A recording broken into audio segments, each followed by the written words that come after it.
찬양대 찬양 감사합니다. 광야의 길을 만드시며 인도하시는 주님을 보라. 사막의 길을 만드시는 주님을 보라. 그 가사가 마음에 깊이 와닿습니다. 귀한 찬양 감사드리고요.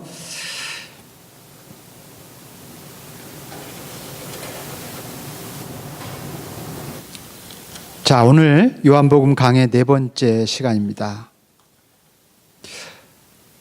첫 시간에는 여러분 기억하실지 모르겠는데요, 사람의 어두운 내면을 환히 비추시는 빛과 같은 예수님에 대해서 말씀을 전했고요. 두 번째 시간은 달을 가리키는 손가락, 그래서 달이신 예수님, 그리고 그 달을 가리키는 손가락인 세례 요한에 대해서 말씀을 나누었고, 그리고 지난주 세 번째 시간에는 예수님의 질문과 제자들의 질문을 통해서 예수님의 제자라면 마땅히 붙들고 씨름해야 되는 두 개의 질문에 대해서 그렇게 살펴보았습니다. 자, 오늘 네 번째 시간, 오늘은 나다나엘이라고 하는 인물에 담긴 그 메시지, 나다나엘이라고 하는 인물 자체가 굉장히 미스테리한 인물이고요.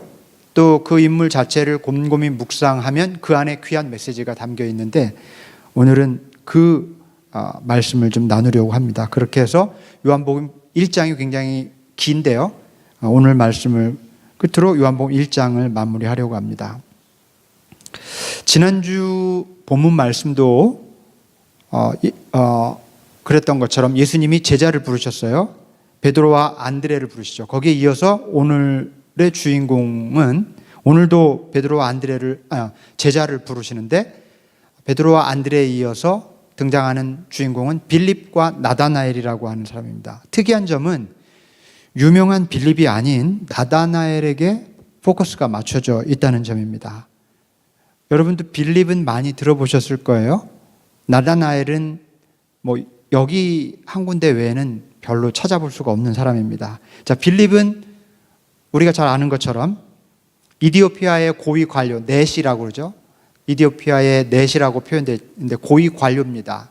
여왕을 보좌하는 그런 사람인데, 그 사람을 회심시켰던 사람으로 유명해요. 그리고 빌립의 사역이 주로 사마리아 지역과 이방인 지역에서 복음을 전했던 그런 사역자로, 예수님의 12제자 중에 한 사람이 바로 빌립이죠.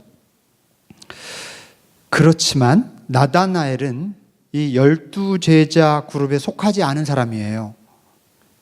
성경 다른 곳에서도, 요한복음 외에는 다른 곳에서도 거의 거론되지 않습니다. 21장, 지금 1장에 거론되고 요한복음 21장 끝부분에 잠깐 또 언급되긴 하지만 그 밖에 성경 어디에도 나타나지 않는 사람입니다.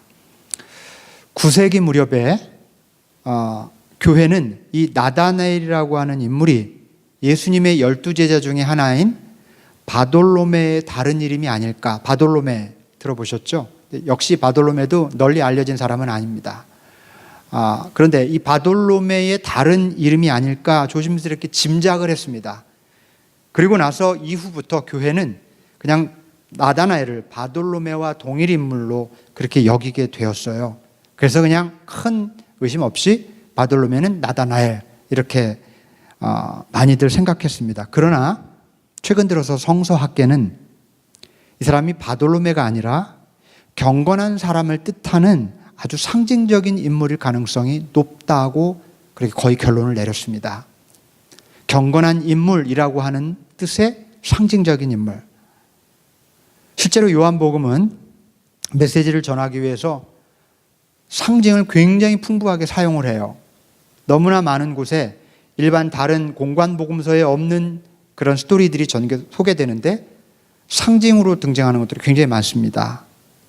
그리고 나다나엘이 이 요한복음 외에 그 어디에도 등장하지 않는다는 점, 예수님이 이 정도로 칭찬했는데 복음서에 어떻게 한 번도 거론되지 않을까, 어떻게 사도행전에 한 번도 그의 행적이 나타나지 않을까, 그런 것을 미루어 볼 때 나다나엘이라고 하는 사람이 어떤 그런 인물이 아니었을까 그렇게 생각을 합니다. 자, 이런 것들에 대해서 우리가 정확히 나다나엘이 누구인지 알지 못해도 괜찮습니다. 그러나 어쨌든 우리는 복음서가 전하려고 하는 메시지에 집중할 필요가 있습니다. 그러기 위해서는 우리가 오늘 읽은 요한복음 본문이 나다나엘을 어떻게 묘사하고 있는지를 주의 깊게 살펴볼 필요가 있어요. 나다나엘이라고 하는 이름은 먼저 하나님이 주신 선물이라는 뜻입니다. 하나님이 주신 선물. 사실 일반적으로 개인에게 부여하는 그런 이름이 아니에요. 그런 이름이기보다 사람의 어떤 본성, 영적인, 신앙적인 본성을 뜻하는 그런 표현이에요.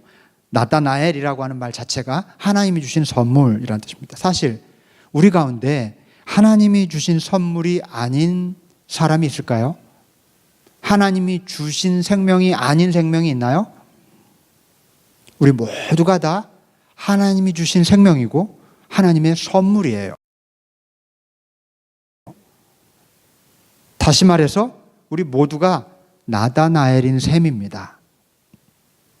문제는 모두가 하나님의 선물처럼 살지 않는다는 데 있습니다.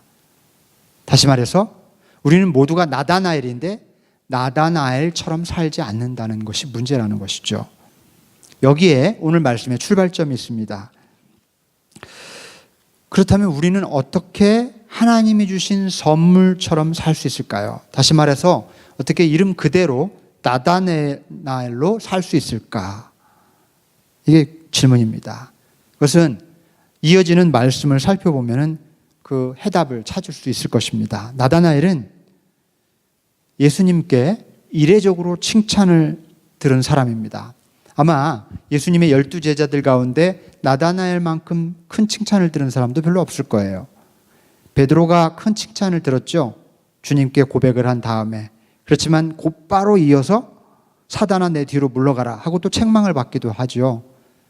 근데 뭐 책망받은 걸 빼더라도 베드로가 받은 칭찬에 못지 않거나 혹은 그보다 더 대단한 칭찬을 나다나엘이 받습니다. 그가 받은 칭찬의 내용이 바로 우리가 하나님 주신 선물로 사는 비결인 셈입니다. 그가 받은 칭찬의 내용이 우리가 참 나다나엘로 살 수 있는 비결이라는 뜻입니다. 그러면 그가 받은 칭찬이 무엇인지, 왜 칭찬을 받았는지를 좀 생각해 봐야 되겠죠? 자, 오늘 본문 말씀을 보면은 먼저 빌립이 예수님께로부터 부름을 받습니다. 그죠? 나를 따라오너라. 그래서 빌립이 예수님을 따르는 제자가 됐죠. 그러자 빌립이 이번에는 나다나엘에게 예수님을 소개합니다. 뭐라고 얘기하냐면 내가 율법 책에 기록되어 있고 예언자들이 말한 그분을 만났어. 여기서 그분이라고 하면 그냥 우리는 그냥 그냥 그 사람 이렇게 생각할 수 있지만 유대인들 사이에서 이게 무슨 뜻인지 유대인들은 금방 알 수 있었습니다. 그것도 기도하는 사람, 영적으로 깨어 사는 사람들에게 그분이란 메시아를 뜻해요. 이스라엘을 구하고 세상을 새롭게 할 그분, 율법책에 기록되고 예언자들이 말했다고 하는 그분을 만났소, 그렇게 말하는 거예요. 굉장히 놀랄 만한 얘기죠. 그 다음에 뭐라고 얘기하냐면 그분은 나사렛 출신으로 요셉의 아들인 예수라는 분이요. 사실 이 표현은 굉장히 역설적인 말이에요. 율법책에 기록되고 예언자가 말한 그분을 만났소. 여기서 그분은 하나님의 아들을 뜻하죠. 하나님의 아들 메시아. 그런데 그분이 누구냐면 나사렛 출신 요셉의 아들이요. 그분을 만났어요. 하나님의 아들을 만났다고 해놓고 그분은 나사렛 사람 요셉의 아들이래요. 이건 굉장히 대조적인 표현입니다. 자, 이 말을 듣자 나다나엘이 대답하죠. 아니, 나사렛에서 무슨 선한 것이 나올 수 있겠소? 이거 우리가 잘 아는 그런 표현이죠. 그런 대목이죠. 제가 여러 차례 설명을 드렸던 적이 있습니다만은 나사렛이라고 하는 곳은 이스라엘, 이렇게 긴 이스라엘에서 북쪽에서 서쪽에 위치해 있는 도시인데요. 저쪽 터키나 또 시리아나 레바논 쪽에서 내려오자면, 반드시 이스라엘 쪽으로 내려오자면 이곳을 통과하지 않으면 내려올 수 없는 교통요지 같은 곳이에요. 고대로부터 나사렛은 굉장히 오래된 역사의 발자취를 가지고 있는 곳입니다. 이런 지리적인 영향 때문에 옛부터 유대인들만 모여 살지 않고 인근의 이방인들이 정착해서 살면서 나사렛이라고 하는 동네는 순전한 유대인 마을을 지킬 수가 없었어요. 이런 이유 때문에 경건한 유대인들은 나사렛이라고 하는 동네를 굉장히 부정한 곳, 또 순전히 유대인들만 모여 살지 않고, 왜냐하면 이방인들과 접촉하면서 살아야 하니까요. 그 자체가 부정해지는 일이기 때문에 나사렛 동네는 선한 것이 일어날 수 없는 곳이라는 그런 생각이 있었어요. 그래서 유대인들은 속담처럼 나사렛에서는 선한 것이 나올 수 없다라고 말하면서 살았습니다. 이거 속담이에요. 나사렛에서 무슨 선한 것이 나올 수 있겠는가. 그러니까 나다나엘도 그런 유대인들의 습관적인 관습으로 인식을 하고 있었고 그렇게 말을 했던 겁니다. 이 지점까지는 나다나엘이 칭찬받을 만한 면모를 드러내고 있지 않아요. 어쩌면 습관적인 신앙인들의 전형적인 모습을 보여주고 있죠.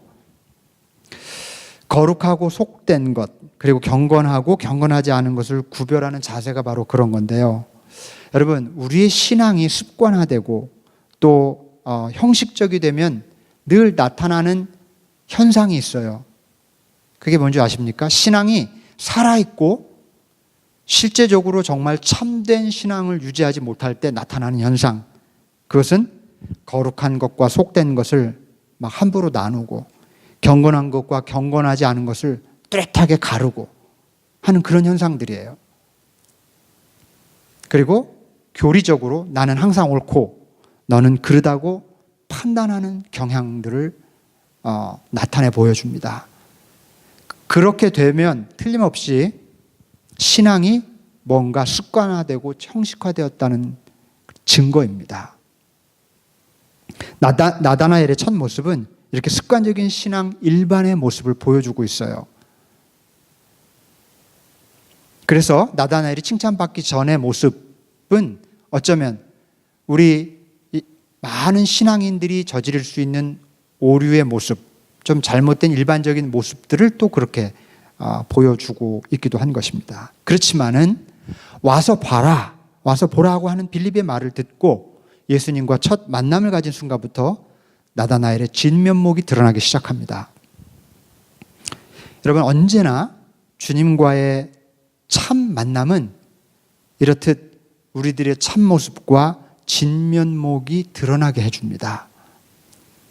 우리는 우리 스스로도 잘 몰라요. 우리가 어떤 존재인지, 얼마나 거룩하고 얼마나 아름다운 존재인지 사실 우리 많이 모릅니다. 왜냐하면 내가 경험한 나는 그렇지 않다고 생각하거든요. 그런데 예수님을 진정으로 만날 때 나타나는 현상은 내 진면목이 드러나는 거예요. 내가 나의 가치와 소중함을 있는 그대로 본래적인 내가 얼마나 귀한지를 깨닫는 그런 사건이 나타나는 거죠. 예수님은 나다나엘을 보자마자 이렇게 말씀하십니다. 너는 참으로 이스라엘 사람이로구나. 너에게는 거짓이 없구나. 이 말을 듣고 나다나엘이 깜짝 놀랍니다. 아니, 저를 처음 뵙는 분이신데 어떻게 저를 아십니까? 이 말은 나다나엘이 그래, 나는 거짓이 없고 참 이스라엘 사람이지 라는 의식을 가지고 있는데 저분이 어떻게 알았지? 뭐 이런 뜻이 아니에요. 일단 내게 와서 너는 참 이스라엘 사람이고 거짓이 없구나 하고 말하는, 나를 아는 듯하게 말씀하시는 거에 반응한 것뿐이죠. 자, 이렇게 어떻게 나를 아십니까? 라고 되묻자 예수님께서 대답하시죠.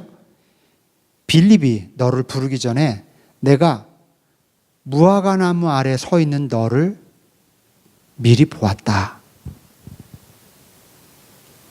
이 말을 듣고 나다나엘은 예수님이 누구신지 진정으로 깨닫게 됩니다. 예수님을 진정으로 만나게 돼요. 빌립이 너를 부르기 전에 내가 무화과나무 아래에 있는 것을 내가 보았다. 이게 무슨 말인데 나다나엘로 하여금 예수님을 알아보게 했을까요? 대체 무슨 일이 일어난 걸까요? 한번 생각해 봅시다. 우선 이 속에는요, 예수님에 대한 메시지가 있어요. 우리는 예수님에 대해 잘 알지 못하지만 기껏해야 몇 가지 정보 정도 우리가 배운 정도로 알지만 예수님은 언제나 우리를 잘 아십니다. 내 이름을 가장 잘 아시는 분이에요. 여러분 그런 경험 해보셨는지 모르겠어요. 누가 내 이름을 부를 때 놀라는 거죠. 아무개야 하고 부를 때 좀 놀랄 때가 있어요. 그것도 나를 잘 모른다고 생각했는데 내 이름을 부르면 좀 그 사람이 다르게 보이죠. 그래서 서양 관습 중에는 그 사람의 이름을 기억하라 뭐 그런 그 관습이 있죠. 조언이 있죠. 인간 관계를 잘 하려면 이름을 외워라. 그럼 뭐 그런 얘기가 있는데 실제로 우리 경험이 그래요. 이름을 불러줄 때 새삼 놀라요. 그 사람에게도 놀라고 내 자신에게도 내 존재가 다시 이렇게 불려지는 그런 경험을 하기 때문에 그게 참 적지 않은 아주 중요한 경험이 됩니다. 자, 내 이름을 가장 잘 아시는 예수님. 자, 그래서 나다나엘처럼 우리가 예수님을 제대로 만날 때마다 우리는 놀랄 수밖에 없습니다. 이렇게 나를 잘 아시는 분이 바로 주님이시로구나. 겉사람이 아닌 우리 안에 감추어져 있는 진정한 우리의 모습을 알고 계시기 때문에. 그리고 주님이 그렇게 말씀하실 때마다 나도 나에 대해 좀 더 알아가게 되죠. 아마 나다나엘도 자기 안에 거짓이 없는 그런 성품이 있었다고 하는 것을 자각하지 못했을지도 모릅니다. 그렇지만 그 안에 그런 것이 있다고 하는 것을 새삼 깨닫게 됐을 거예요. 우리가 주님 앞에 수시로 나가야 하고 주님 앞에 주님을 대면해야 되는 이유는 이렇게 우리 자신조차도 알지 못하는 우리의 참 모습을 주님 앞에서 비로소 알게 되기 때문에 그렇습니다.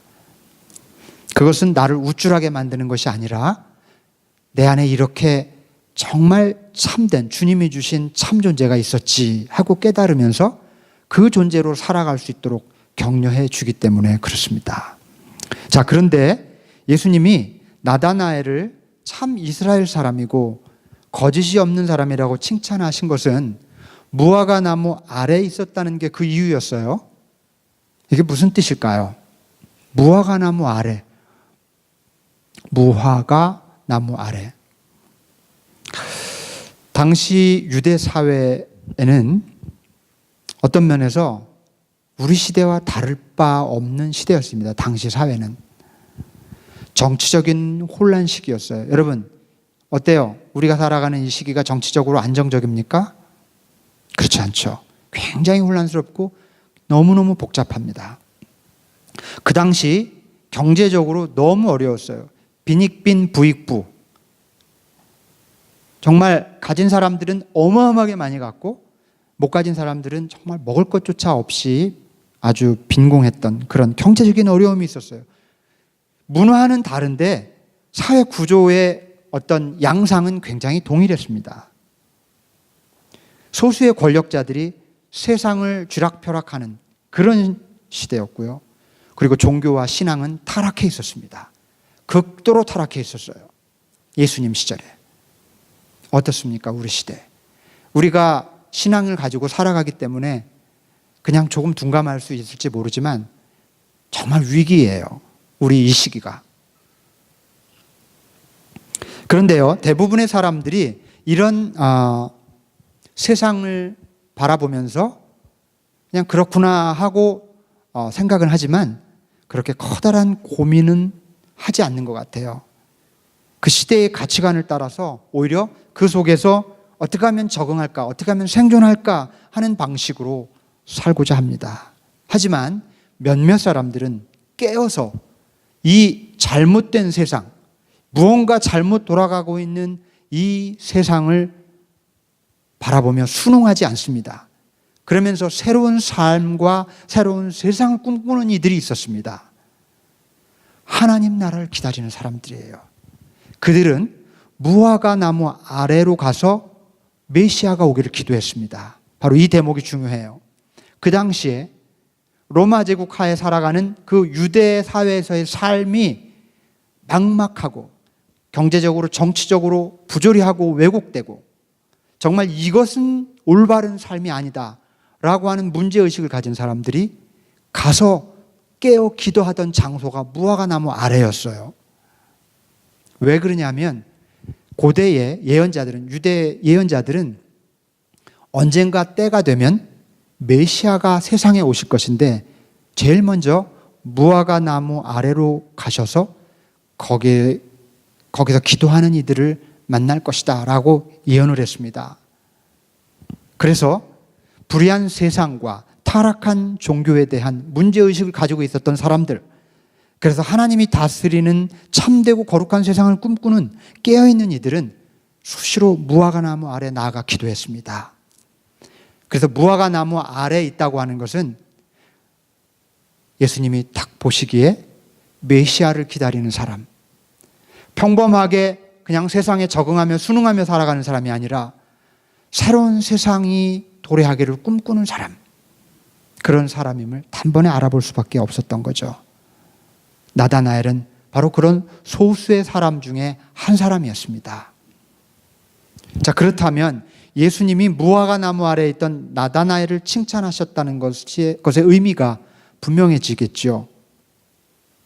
이 시대가 요구하는 가치관을 따라 그저 고민 없이 잘 적응하며 사는 사람을 예수님이 기뻐하시는 것이 아니라 이 시대가 안고 있는 문제와 씨름하며 고민할 줄 아는 사람, 하나님의 질서가 이 세상을 다스리는 그런 새로운 세상을 꿈꾸는 사람, 그렇게 기도하며 깨어있는 사람을 예수님이 기뻐하시고 그를 칭찬하신다는 겁니다. 그런 나다나엘을, 그런 사람이 바로 나다나엘이고, 그런 사람을 향해 주님은 너는 참 이스라엘 사람이로구나, 내 속에 거짓이 없구나 하고 칭찬해 주신다는 말씀입니다. 예수님은 무화과 나무 아래에 있던 나다나엘을 칭찬하셨고, 또 나다나엘은 그런 자신을 알아보는 예수님을 보고 그분이 메시아임을 깨달았습니다. 예언자들 말씀 그대로 정말로 무화과 나무 아래에 메시아가 오신 겁니다. 자, 그런데 예수님은 거기서 한 가지 말씀을 더 덧붙이시죠. 뭐죠? 무화과 나무 아래 서 있는 너를 보았다고 해서 믿느냐?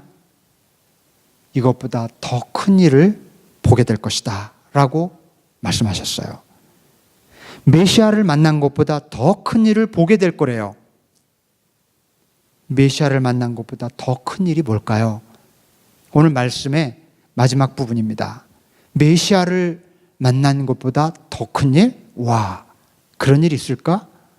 아마도 경건했던 유대인들, 나다나엘도 그 이상은 생각하지 못했을 겁니다. 메시아를 만나는 것보다 더 큰 일이 어디 있어? 그런데 주님은 그보다 더 큰 일이 있대요. 예수님의 말씀에 따르면 그것은 하늘이 열리고 하나님의 천사들이 인자 위에 오르락 내리락 하는 것을 보는 것이라고 설명해 줍니다. 그런데 이게 뭐죠? 이게 무슨 사건이었죠? 하늘이 열리고 하늘의 천사들이 오르락 내리락 하는 사건. 우리가 아는 대로 이것은 야곱이 베델에서 돌베개를 베고 자다가 경험했던 바로 그 사건입니다. 이 야곱의 베델 사건의 핵심적인 의미가 뭡니까? 야곱이 잠들어 있던 그 땅은 나중에 베델이라고 이름 붙여졌지만 아무것도 없는 황량한 광야였어요. 가다가 지쳐서 야곱이 쓰러져서 그냥 돌을 갖다가 베고 잠들었던 곳이에요. 아무것도 없는, 척박하기 이를 데 없는 그런 땅입니다. 그런데 그 땅과 하늘이 이어지는 사다리가 있고, 그리고 거기를 하늘의 천사들이 오르락내리락 했다는 거예요. 여기 땅과 저기 하늘이 연결되어 있다는 거고요. 이 세상과 하나님 나라가 둘이 아니라는 것이며, 평범하고 그냥 그저 그런 시간과 평범한 장소인 지금 여기가 사실은 하늘로 들어가는 문이라는 메시지가 야곱의 그 사다리의 사건입니다. 야곱의 사다리가 주는 메시지의 핵심이에요. 가만히 한번 생각해 보십시오. 예수님이 어떤 분입니까? 하나님이시지만 이 땅에 육신을 입고 오신 분이죠. 하늘로부터 땅으로 내려오셔서 이 땅 위에 많은 사람들에게 하늘의 것을 열어 보여주셨습니다. 척박한 땅, 이 세상에 오셔서 하늘나라의 삶을 보여주셨어요. 말하자면 하늘이 열리고 하나님의 천사들이 인자 위에 오르락내리락 한다는 것은 예수님이 바로 하늘과 땅을 이어주는 야곱의 사다리 같은 분이라는 뜻이고, 그 사다리를 타고 하늘에서 땅으로 내려오신 분이라는 바로 그 뜻입니다. 여러분, 그렇습니다. 그리스도인으로서 예수님이 야곱의 사다리라는 사실을 깨닫는 것은 실로 중요한 일입니다. 우리가 믿는 예수님은 이 세상으로부터 멀리 떨어진 저 하늘에서 거룩한 보좌에 앉아서 세상을 통치하시는 분이 아니라 친히 사다리를 타고 이 땅에 내려오셔서 하늘과 땅을 이어주신 분입니다. 그렇죠? 거룩하고 흠없는 천국에 고고하게 앉아 계시는 분이 아니라 죄 많고 흠결 가득한 이 세상에 기꺼이 뛰어드신 분이 바로 예수님이십니다. 여러분, 기독교 신앙은 사다리를 타고 올라가는 신앙이 아니라 사다리를 타고 내려가는 신앙입니다. 기독교 신앙은 이 땅을 거부하고 저 천국만을 사모하는 신앙이 아니라 이 땅을 하나님 나라로 바꾸어가는 신앙이에요. 기독교 신앙은 미래의 저기를 지향하는 신앙이 아니라 지금 여기를 지향하는 신앙입니다. 기독교 신앙은 하늘에 계신 주님을 믿는 신앙이 아니라 하늘 보좌를 버리고 이 땅에 오신 주님을 믿는 신앙입니다. 여러분, 나사렛 출신의 예수가 하나님의 아들이라는 사실, 굉장히 크고 놀라운 사실이에요. 근데 그보다 더 크고 중요하고 놀라운 사실은 그 하나님의 아들이 하나님의 아들이심에도 불구하고 나사렛 출신 요셉의 아들이 되셨다는 데 있습니다. 이게 더 큰, 메시아를 만난 것보다 더 큰 사건을 목격하는 일이에요. 예수님이 영광의 메시아라는 사실을 믿는 것도 큰 일이지만 예수님이 고난받는 메시아라는 사실을 믿는 것, 이게 더 큰 일입니다. 메시아가 오셔서 세상의 모든 죄악을 심판하겠다는 약속을 믿는 것도 중요하지만 죄 없으신 분이 십자가에 죽으심으로 이 세상의 죄를 무력하게 하셨다는 것을 믿는 게 더 큰 일입니다. 이것보다 더 큰 일을 보리라고 하신 예수님의 말씀이 바로 이런 뜻이었습니다. 어쩌면 오늘 말씀은 조금 난해한 메시지일지도 모르겠어요. 조금 어려울 수 있습니다. 이제 말씀을 맺으면서 여러분들께서 좀 쉽게 오늘의 메시지를 좀 정리할 수 있으면 좋겠습니다. 우리가 살아가는 세상, 또 우리가 경험하는 삶, 여러분 괜찮으십니까? 나와 우리 가족만이 이 세상에 잘 적응하고 경쟁에서 이겨서 잘 생존하면 그걸로 행복일까요? 그걸로 충분할까요? 우리가 살아가는 세상은 얼마나 많은 문제들을 안고 살아갑니까? 문제들을 안고 있습니까? 전쟁, 테러, 살인, 폭력, 마약, 돈, 중독, 고독함, 극단적인 이기주의와 개인주의, 이런 것들이 세상에 가득 넘쳐납니다.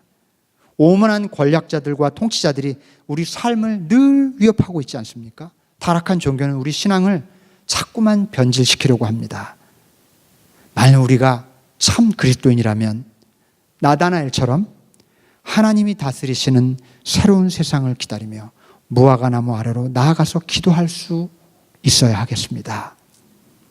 그렇지만 거기서 한 걸음 더 나가서 그보다 더 큰 일을 볼 줄 알아야 하는데, 우리의 기대처럼 하나님이 이 세상에 오셔서 단번에 모든 문제를 새롭게 해결해 주실 것이라고 믿을 것이 아니라 이 땅에 오셔서 우리와 함께 울고 웃고 아파하시다가 끝내는 십자가의 달리심으로 세상을 새롭게 하실 것이라는 점을 기억해야 하겠습니다. 그렇다면 우리는 뭘 해야 될까요? 크리스찬으로서 우리가 할 수 있는 일이 뭘까요? 할 수 있는 대로 예수님을 따라 예수님처럼 살아야 하겠죠. 이 세상의 문제가 하나님의 전능하신 힘으로 단번에 해결되기를 바랄 것이 아니라 끝없이 낮은 자리로 내려가서 끝내는 내가 십자가를 지는 길, 죽는 길을 선택하는 겁니다. 여러분, 그게 뭔지 저는 알 수 없어요. 우리에게 주어진 삶의 구체적인 현장 속에서 십자가를 지는 일이 무엇인지 크고 강하고 놀라운 힘으로 단번에 해결하는 그런 방식이 아니라 조용히 사다리를 타고 내려가서 모욕을 당하고 십자가를 지고 죽는 자리, 그 길이 이 세상을 새롭게 하는 길이고 우리 삶을 새롭게 하는 길이라고 주님이 가르쳐 주셨고, 우리는 그 길을 따라 걸어가는 사람이어야 하겠습니다. 이것이 제자의 삶이고 오늘 예수님이 나다나엘에게, 여기 계신 나다나엘들에게 주시려고 하는 메시지인 줄로 믿습니다. 이 말씀을 따라 참된 나다나엘로 살아가실 수 있는 우리 모두가 되기를 주의 이름으로 축원합니다. 기도하겠습니다. 하나님 아버지, 우리가 한 생을 살아갑니다. 그런데 그저 이 세상이 부조리한지 잘못되었는지 잘못된 길로 가고 있는지 고민 없이 그저 그 길로 마냥 순응하며 따라가서는 안 되겠습니다. 고민할 줄 알고 기도할 줄 알고 이렇게 가서는 안 되는데 하고 무화과 나무 아래로 가서 기도할 줄 아는 깨어있는 신앙인들이 되게 하여 주시옵소서. 그뿐 아니라 주님이 걸으셨던 낮은 길, 십자가의 길, 그 길을 따라 우리도 함께 주님을 따라 걸어가서 이 세상의 문제들을 근본적으로 해결할 수 있는 그런 작은 주님의 제자들, 그리고 나다나엘들이 될 수 있도록 인도하여 주시옵소서. 우리 주 예수 그리스도의 이름으로 간절히 기도하옵나이다. 아멘.